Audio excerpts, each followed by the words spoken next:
Hello, Tishidile, Namaste. This is Vijay Lata and welcome to my channel Victorious Creeper.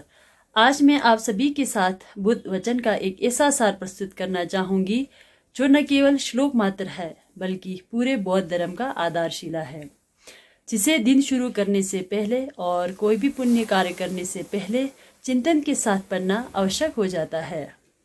इस श्लोक को बोटी भाषा में संज्ञे छुसोमा कहते हैं और ऐसा कहा जाता है कि इस श्लोक की रचना पलतेन आदिशा जी ने की है। तो आप सब मेरे पूरी वीडियो को देखें और अच्छा लगे तो लाइक, शेयर और सब्सक्राइब करें। स्क्रीन पर आपको श्लोक देखने को मिलेगा, जिसे सबसे पहले मैंने बोटी भाषा में रखा है और उसके बाद उसका लिप्यांतरण करके रोमन तथा देवनागरी में रखा है। उसके बाद आपको इस श्लोक के अनुवाद मिलेंगे जो कि हिंदी तथा इंग्लिश में होंगे। तो आप सब अपनी समझ के अनुसार इस श्लोक को देखें और अंत तक मेरे साथ बने रहें।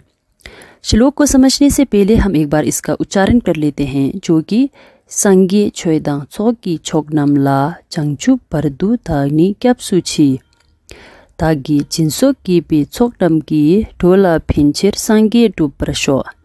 इस श्लोक में 4 पाद है। पाद मीन्स लाइन। पहले 2 पाद शरणगमन means go for refuge to को संकेत करता है और दूसरे 2 पाद चित्तोत्पाद means generation of the mind of enlightenment को दर्शाता है, जिसे हम बोटी भाषा में कैब्डो तथा सिमके कहते हैं। शरणगमन के विषय में कहा जाए तो इस श्लोक में 2 प्रकार के शरणगमन है, हेतु और फल शरणगमन means causal refuge and the resultant refuge, जिसे हम बोटी भाषा में ग्विगैप तथा ढिगैप कहते हैं। हेतु शरणगमन का अर्थ क्या है? बुद्ध, धर्म और संघ जो शरणगमन करने वाले से पृथक है, अलग है, उनका ज्ञान हमें अविद्या के कारण नहीं होता। इसलिए उस ज्ञान की प्राप्ति के लिए हमें बुद्ध, धर्म और संघ की शरण में जाना होता है और इसी से हम अपने क्लेशों का प्रहान फलस्वरूप बुद्धत्व की प्राप्ति करते हैं। Because they are our exemplary objects of refuge. अब हम फल शरण गमन को समझते हैं। फल शरण गमन का भावार्थ स्वयं को प्राप्त होने वाला फल रूपी बुद्धत्व है। It means after taking refuge to the Buddha, Dhamma and Sangha you will be enlightened. That fully enlightened refuge develop within oneself. अब हम चित्तोत्पाद को समझते हैं कि चित्तोत्पाद क्या है। ये एक कामना है जो दूसरों का हित करने के लिए बोधि की प्राप्ति की कामना करते हैं, यही चित्तोत्पाद है। इसके बाद हम प्रत्येक पाद को समझते हैं कि पहला पाद शरणगमन के स्थान को दर्शाता है, दूसरा पाद शरणगमन का प्रयोजन और तीसरा पाद शरणगमन करने वाला तथा चित्तोत्पाद के हेतु को दर्शाता है तथा चौथा पाद शरणगमन का क्रिया तथा चित्तोत्पाद की कामना को दर्शाता है।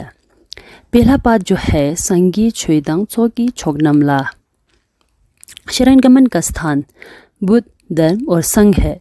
इसके विषय में कहा जाए तो सबसे पहले बुद्ध को समझते हैं कि बुद्ध क्या है, जिसने 2 आवरणों का क्लेशावरण और ज्ञावरण means 2 obscurations, delusive obscuration to liberation and obscuration to omniscience, जिसे हम बोटी भाषा में न्यूमोपेटिपा और शिजिटिपा, शिडिप और न्यूनटिप ऐसा कहते हैं। और जिसने इन 2 आवरणों का प्रहान कर लिया हो उन्हें बुद्ध ऐसा जानना चाहिए। धर्म जो हमें 2 आवरणों का प्रहान कैसे किया जाए इसके विषय में सिखाता है। संघ यहाँ उसे लिया जाता है जिसने परमार्थ चित्तोत्पाद मीन्स अल्टीमेट बोधि चित्त, जिसे हम बोटी भाषा में द्वंद्वम सिमके, तो जिसने चित्तोत्पाद परमार्थ चित्तोत्पाद को प्राप्त कर लिया हो, इसे आर्य को संघ कहा जाता है। अब हम दूसरे पाद को समझते हैं।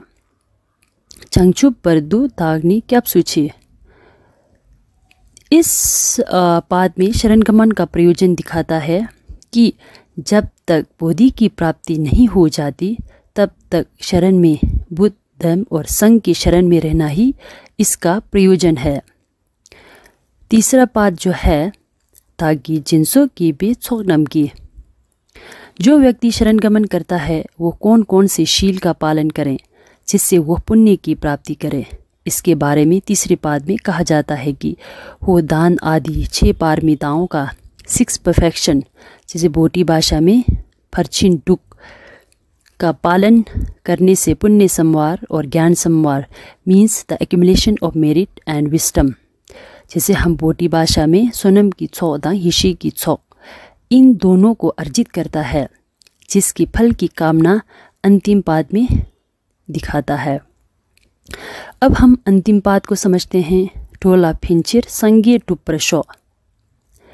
अंतिम पाद शरणगमन करने से तथा पुण्य संवार और ज्ञान संवार को अर्जित करने से प्राप्त होने वाला बोधि की कामना करना, जो न केवल अपने लिए बल्कि समस्त प्राणियों के हित के लिए हो, यही अंतिम पाद का अर्थ है।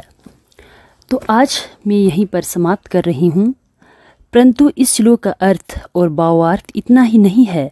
जैसे मैंने पहले कहा, ये बुद्ध वचन का सार है और इसमें उनका पूरा वचन समाया हुआ है। इसलिए इस विषय पर आगे भी चर्चा करते रहेंगे और आगे की वीडियो में हम इस श्लोक के लाभ मीन्स एडवांटेज के बारे में देखेंगे।